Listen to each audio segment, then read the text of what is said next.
seen earlier. If there's like a player or there's like a team that is gonna go and maybe experiment a little bit more. I don't want to say experiment, but try something, be more bolder. It does feel like Influence Rage is gonna be the team to do it. Yeah. However, I also have to acknowledge for the majority of the lifespan of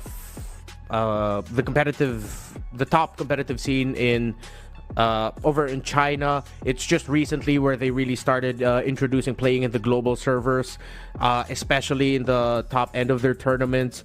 I am trying to recall whether it was either the China Masters or the China Professional Invitational, where in the second half of the tournament near the end, there's stage 2 and the playoffs of China Masters. It was played in the global server, so I feel like it's the thing hanging over their heads about whether or not they can adapt to playing at the global server.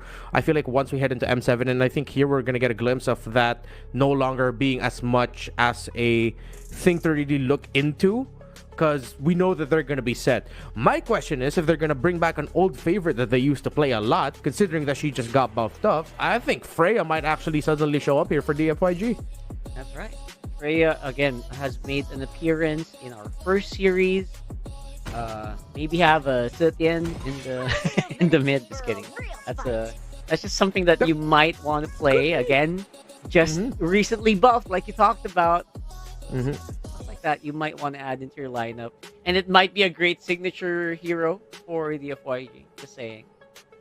Yep. I mean, when it first came out, Zetian really dominated the Chinese MLBB space. So maybe they might consider bringing it back if they're feeling it. Definitely, I'm going to be looking towards the performance of Long. That's my Chinese GOAT. Love the performance of Long and has had some stellar play, especially with the signature Moskov and even Bruno. So he does very, very well. Now, I'm waiting to see here if whether or not we're actually gonna see some unique picks coming in, maybe from DFYG. If you're leaning towards Influence Rage actually showing up with the unique picks, for me, I'm leaning a little bit more towards DFYG. I feel like this is unique in first picking a Grok, although I like it. I feel like the Grok priority has sort of fallen out, yet I also really appreciate when it comes up, because there was a time when it would come out and then the opposing team struggles to go up against it because of how much control it would take in the center of the map. In fairness, the Grok first pick is very rare, at least in this whole GOF for now, which surprised me, because we talked about it in the first series. We thought, oh, you know what, Grok is going to be such a powerful first pick, but it really wasn't as contested as I thought it would be, which is interesting. Now it's going to face off against the Selena, or the Selena is going into it, which is very interesting. Not a lot of people will do that. Yeah, we started seeing it a little bit more, because then teams realized that, okay, just the value of having the abyssal traps on the floor just to get a really good read of where the Grok and his teammates could be is just worth way more any potential risk that might bring you going in with your combo and then just getting punished by the Grok. Like, the Selena might, in most cases, just generally too fast to really get interrupted by the Grok for the entry. So you really want to lean into putting the traps down so you get vision, which we did get to see a good amount of in the Southeast Asian games. So with the Lancelot now, Super Ken will get a comfort. Of course, one of the two Indonesian players they have in the squad, and I am really heavily leaning towards just him locking in Assassins all series long. While I like this, that we finally get to see Juicin in action. Again, the change to her is that, to repeat, again, it is a new patch. After she gets to fully mark someone and lift them up, put them up in the air, once you slam them down, you cannot put any new marks after 4 seconds. However, to balance that out, they did increase her damage during that time, which after the Juicin game I got to play earlier, definitely felt it. I gotta say, yes, exactly. That's a long time to not be able to do crowd control as a Zushin, where before you could just like slam someone up or slam someone, then build up those stacks immediately. This is actually a massive change to Zushin. So I'm not really 100% sure if the FYG has already taken that into consideration. Probably, right? Probably you did. But playing Zushin now is definitely going to be way different. It's going to feel so much different. Yeah, you really have to accept you're not going to be able to crowd control people as much, but you will hurt them more with the increased damage, and which is definitely felt. So Influence Rage will take out the Arlot. Great against, though with Final Slash, some people might think might be too difficult to land on mobile heroes such as Selena and Hayabusa. You're also looking at it as a great initiation, wherein you see the Selena, see the Hayabusa, and the CC. Final Slash would just be really good to get any one of them or start things off. Plus, combined with the Flicker, is a terrific surprise start, and it's just a menace in the lane. Gata's got you getting removed, and I actually like the decisions here for DIANFENGYAOGUAI to take out some of the best roamers that Influence Rage could go for. They take away two strong healing or revitalized roamers. Would not be too surprised if they actually double down on that thought and decide to ban out the high loss. But they also could have just banned out the Gata Kacha because it's just a great combo with the Selena and especially the CC. Yeah, 100%. It's like a classic, right? That's like the classic combo. Yeah. Gata Kacha plus CC. Lock in two people, they will not be able to exit, and then the Selena can just do whatever they want. So yeah, beautiful drafting here so far for DIANFENGYAOGUAI. I would say that you want to ban another solid XP laner, because this CC might actually just go gold here. Gives you the option of a Lapu Lapu as well. Yeah, that is a very strong possibility. So they decide to take out Lapu. Oh, they also take out a Cho, so that could have gone gold. That also is just a great roam pickup and very safe. It's one of the favored picks, if not the favored pick of their roamer Paquito. So it's a respect ban in itself. Now that since they didn't take out the Lapu Lapu that you mentioned, they can pick it up. They can also decide to pick up the Uranus, any of those flex options. But they go for the glue instead, and they will put the CC in the gold, and the glue is going to be an EXP. Right now, DIANFENGYAOGUAI does not have the right damage to deal with this glue. They're going to need to lock in something like a carry, which should be okay now considering they reduced the vengeance damage reflected by the battle spell. So even if the CC jumps you, you should be okay. Yeah, it's like 35 to 25%. Pretty big, if you think about it. So the glue might actually just stick to Flicker here, right? But no, not the carry, but they will go with the marksman, it seems. Let's see. Uranus is pretty good. Not so sure about the Brody. Because if you look at the line... Alright. Yeah, there you go. Might be better for a bit more range. This whole lineup of Influence Rage feels like it just wants to take down one target at a time, right? You go with the stick, you get stuns, you go for the shadow kill, that's pure pick off on one target. Okay, so we saw eye to eye with DFYG about going for more basic attack. I wanted the carry because at least you get to deal true damage, burst damage, something that you need to deal with the glue. But then they decided to go for the Moskov, which is the specialty of Long, and has shown off heroics with this hero. This is his longtime favorite.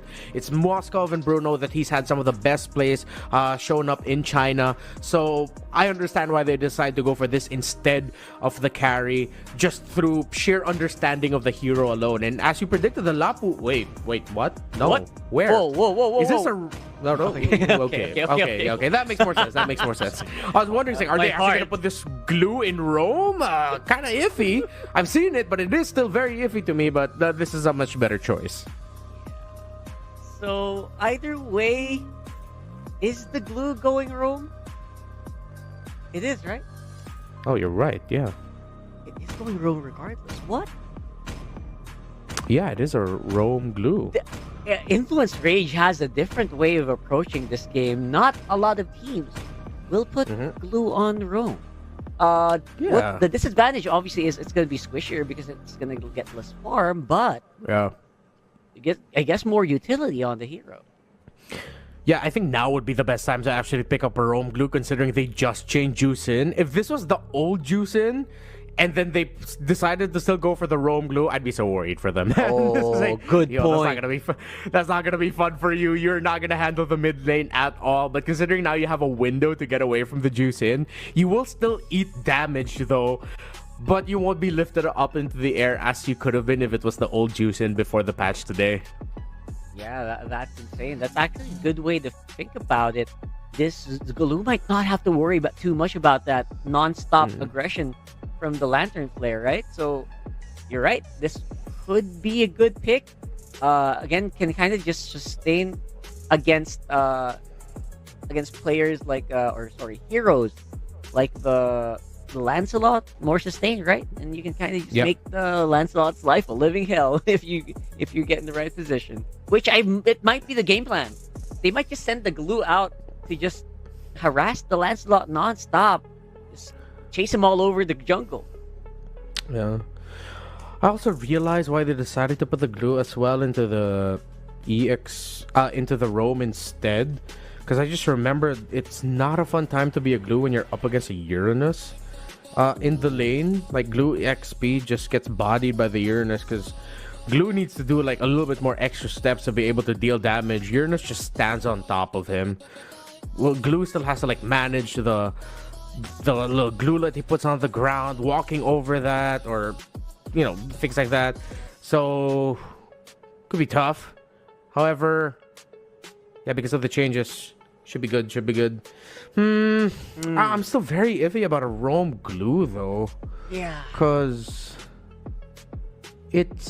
I've been seeing it a lot more, don't get me wrong, and there have been times where I've seen it in my ranked games and it worked tremendously. Maybe it's just because I'm not used to seeing it in this level of competition that my head is asking more questions or is more skeptical about it than I'd want to be. Because as much as I'd want to find good things, right now I'm just a little bit more, really? You're absolutely right. I'm also like, there's just so many unanswered facets of this Glue on Roam. I'm also thinking, you know what? Is there like a possibility? I didn't see the swaps right away. I kind of forgot the swaps.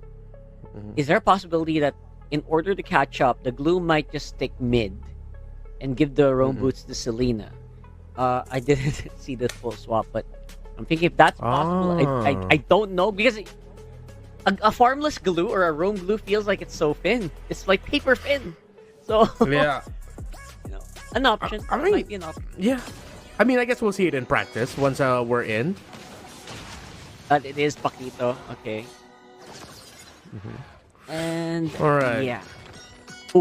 The Selena for Syndrak though, I mean, it is a comfort, and you might be right. I think they actually put the Roam boots on the Selena because Paquito is experience ahead of Syndrak.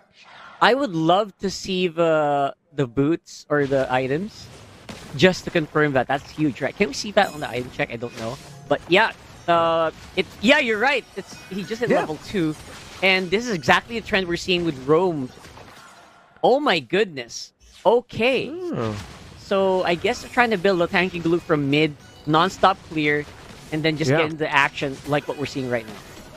Yeah, great catch there. That they were actually able to just move the Roam boots onto the Selena instead. Or maybe they're juggling it around. We'll get to see once the items are up later on, but it seems like for the initial trade, they were able to give a little bit more EXP for that Glue, unless maybe they both just didn't pack up Roam boots just yet, but then that doesn't really explain why the Selena was in the lead. No, okay, so I think they just managed it well enough so that the initial bits of EXP would actually go into the Glue and then the Selena, and then now it just balances out. So they're both level 3. All right, okay. I like their approach, so that they wanted to get a little bit more onto the Glue beforehand. That way it's not going to be as difficult to catch up in terms of the farm, and great control in the center. Oh, look at that. ZZZ had to run out. Syndrak, though, is in trouble. That's first blood going over to Super Ken. All Super Ken was doing was waiting for that level 4, and he just really wanted to use that attack into the Selena. Very spicy or very crunchy target for a Lancelot. So now, it's going to be a bit more tampering that you're going to have to do. Jotun, though, with a great steal onto that turtle, is now going to get away with an objective under his belt. Great comeback here from Influence Rage.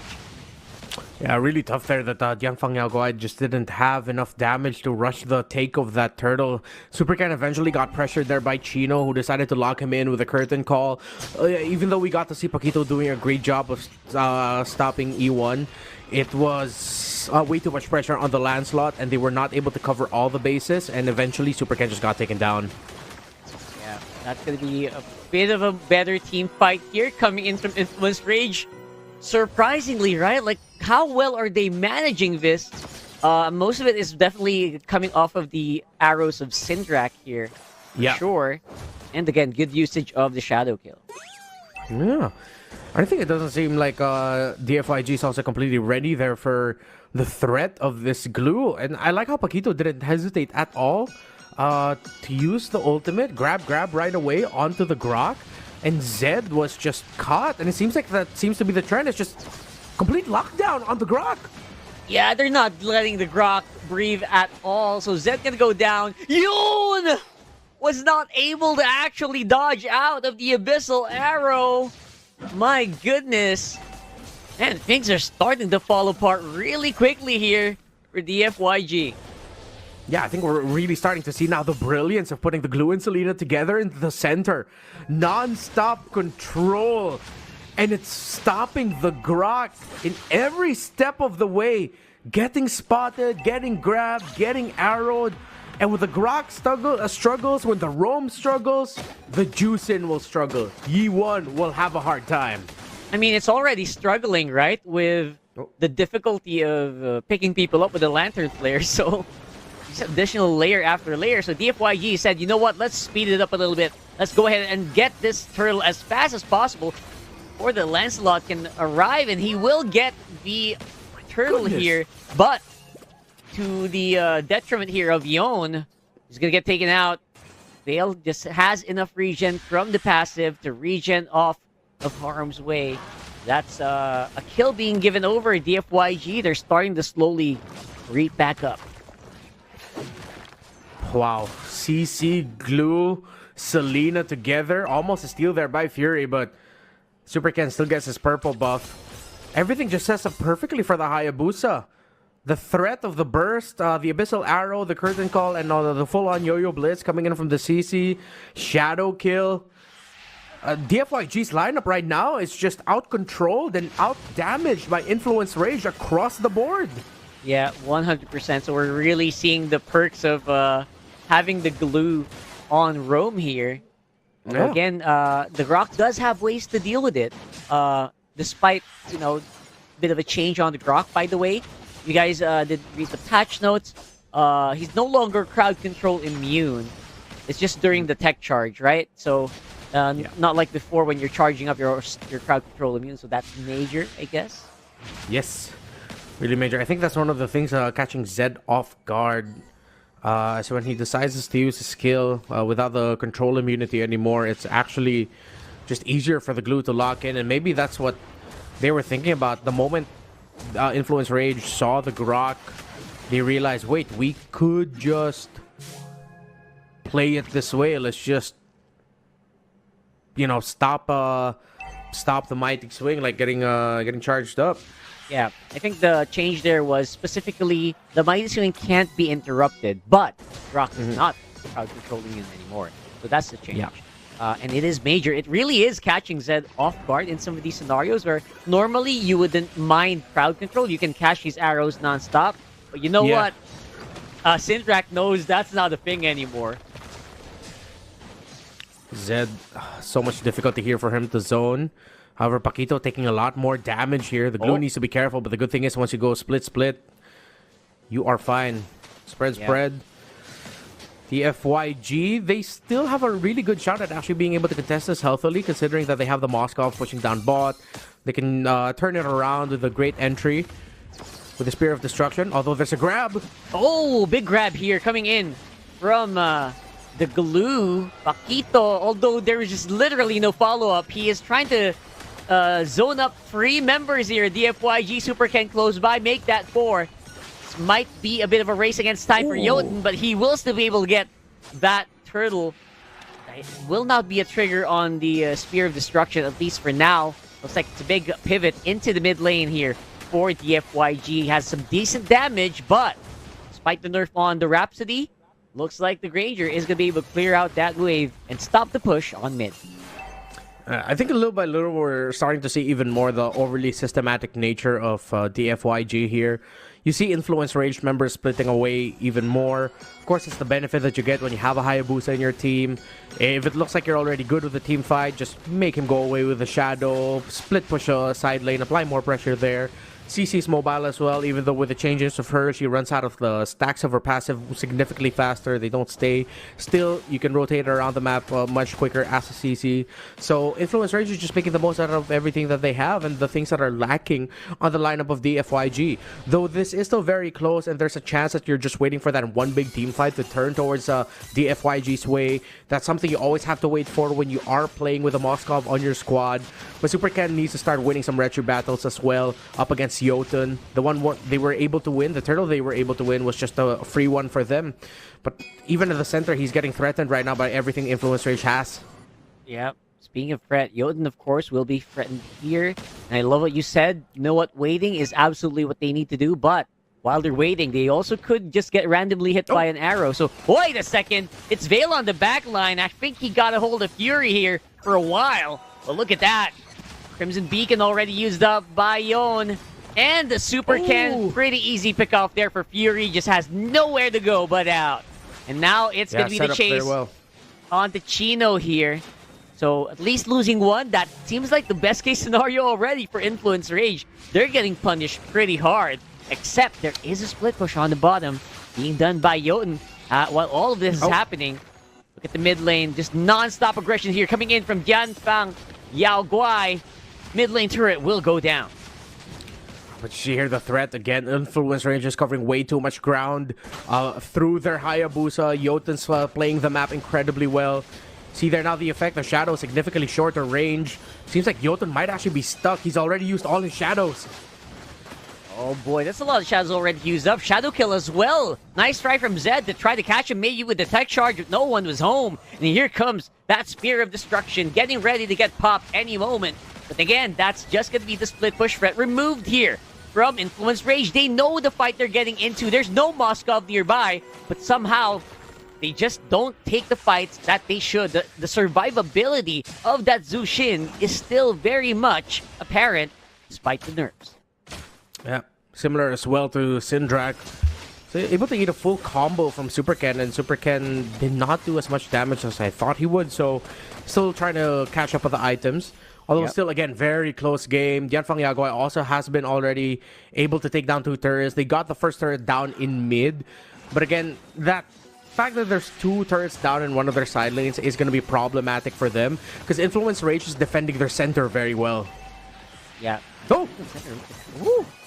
Paquito getting picked up here by Yon. Look at the back line as well. There's some multiple fights going on in this one, although they are still pretty much healthy. Got 5 members of DIANFENGYAOGUAI going on a chase. Jotun very low. Might want to make a run for the hills. Get some shade into the grass. And that actually will just fizzle out into just Paquito going down. Everyone just still wants to go for this Lord. Yeah. Good contention angle here. DFYG might actually be able to take this. Seems like Influence Rage is a little bit more at risk here. Again, the threat of the Moskov. That top lane needs to be answered by the Hayabusa. I think they need to pull the trigger on the fight here. At least force something while the Hayabusa's up top. But they're playing a little bit too careful for my taste. I think they already have that info, right? They should have that info. Trying to go for it still. The blitz is going on, but the team fight is actually being initiated by DIANFENGYAOGUAI. Feels like a trap here. Fury on the side, Syndrak as well, trying to burst as much artillery as they can. But look at that. The damage is real coming in from Jotun. He really split that up with the shadow kill. Here comes the hero play of Long. He's doing as much as he can, but I think he ran out of steam just at the very end. Able to dodge out. Look at Super Ken though. Great intro from the back. And now they are the one who are doing the hunting. Super Ken with a kill on Syndrak. That's a double for the Lancelot. Long and Super Ken keeping the sequence alive for DFYG. I thought Long would get taken down. Good thing he was able to sidestep the Abyssal Arrow. And good thing Super Ken was able to rejoin the sequence, finishing off the kill, being able to take down Fury. Lung is now deathless. He is stacked on items. And Fury's catching up. There's a 1.2k gold lead in favor of the Moskov, who now has the Wind of Nature. Oh, you got to commend how well Long is actually doing this. You know what? Your initial analysis of this was right. Long really is becoming the hero of this lineup. Obviously flanked by Yon. Zed doing the play they need, and they're picking off the essential people here. Yon being handled by Bell as well. Nearly missing out on the SOD. So we've got a pretty easy Lord going over the DIANFENGYAOGUAI. Now they are on the run. Influence Rage are just reeling from the hits non-stop coming in from DFYG. That's why they go for this Moskov. You don't need the carry, just get Long on his Moskov and he's gonna show up. 2-0 and 3. And of course, DIANFENGYAOGUAI covering really good ground, controlling the river. I like this 2-2-1 split that they go on. Long will be able to get the tower down bottom. If ever they need a little bit more help for the Lord up top, they can go there. If ever Influence Rage aren't careful in mid, they might lose their tower there as well. Good map control by DFYG. Although Influence Rage, they do have a comeback potential because they still have the raw damage that they can pump. Even though Fury is not completely caught up in the items, they still have the CC, Selena, and the Hayabusa together. So DFYG need to watch out for any turnaround play, because if they get caught by that CC, there's going to be trouble. Yeah, big trouble for sure. Look at Paquito getting thrown around there. I think the value of the glue is just going down further and further the longer this game is progressing. Look at Bell just absorbing all these hits. He's on the verge of death, but that is a Uranus, so I'm not going to be too convinced. And that just might be the trap that you're looking for. Look at Paquito getting trapped here. And again, just falling for it. Non-stop damage coming from the backline. Super Ken as well, just making work happen. Jotun going down. That's 3v5 with some minion waves in the bottom and the mid part of the map. And now that base is within range, and Long on a mega kill. My goodness, the domination, you can feel it. DIANFENGYAOGUAI takes game number 1. They just needed the time and they got it. They played the patient game. Influence Rage set the tempo, but DFYG matched it and exceeded it. And what a sweet play as well there in the end by Zed to eventually land the massive tectonic charge with a flicker to really seal the deal. Fantastic win there for DFYG. Long showing up with his Moskov, the heroics, Super Ken covering him. And though eventually, and even though Zed and Yi1 struggled, eventually once they had the control, now you see the threat coming in from the duo in the center of the map. Though it was an uphill battle, Influence Rage definitely made DFYG work for it, but I think things really started to go wrong when they lost the tower in the mid, though they were getting significant progress on the side lanes. Losing the mid lane tower just gave a little bit more room for DFYG to work with, to find some interesting angles, and that made Influence Rage think twice about the angle through the mid lane. You could see it sometimes in their positioning, and DFYG capitalized. Yeah, and the capitalization is when they did it, actually, is the biggest impact as well. They knew they couldn't face off against Influence Rage when this glue was going crazy. So overall, it just felt the right move to try to wait and play it out. In the end, they won. Yeah, interested to see how Influence Rage will answer. I like their ideas of the drafts.